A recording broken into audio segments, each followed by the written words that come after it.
Semua yang PLKS yang telah diluluskan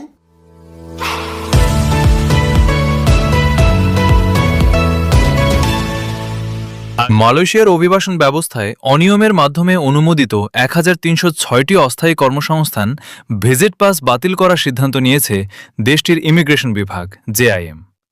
একই সঙ্গে এসব পাসধারী বিদেশি কর্মীদের শনাক্ত করে তাদের বিরুদ্ধে আইনি ব্যবস্থা নেওয়ার ঘোষণা দিয়েছে কর্তৃপক্ষ। শুক্রবার মালয়েশিয়ার দুর্নীতি দমন কমিশনের সদর দফতরে এক যৌথ সংবাদ সম্মেলনে ইমিগ্রেশনের মহাপরিচালক বলেন, মাই আইএমএমএস সিস্টেমে অনিয়মের মাধ্যমে এসব কর্মী পাস অনুমোদন দেওয়া হয়েছে, যেগুলো থেকে সরকারের কোনো রাজস্ব আদায় হয়নি, তাই এসব ভিসা অবিলম্বে বাতিল করা হবে। তিনি জানান, প্রথম ধাপে সব অবৈধভাবে অনুমোদিত কর্মী পাস বাতিল করা হবে। এরপর সংশ্লিষ্ট বিদেশি নাগরিকরা বর্তমানে কোথায় অবস্থান করছেন তা শনাক্ত করা হবে।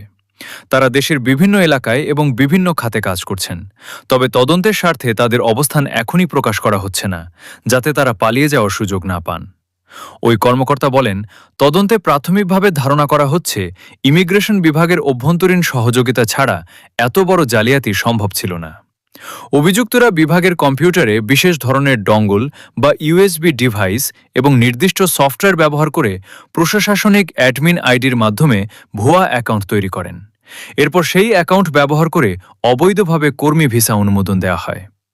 ইমিগ্রেশন মহাপরিচালক জানান, গত মে মাসেই এই চক্রটির কার্যক্রম শনাক্ত করা হয়েছিল।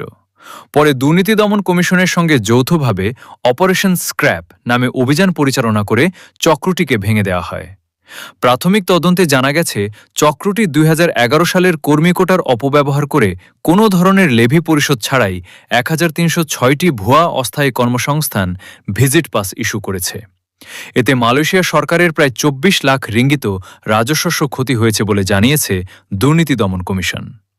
বর্তমানে জড়িতদের বিরুদ্ধে দুর্নীতি, জালিয়াতি এবং ক্ষমতার অপব্যবহারের অভিযোগে তদন্ত চলছে।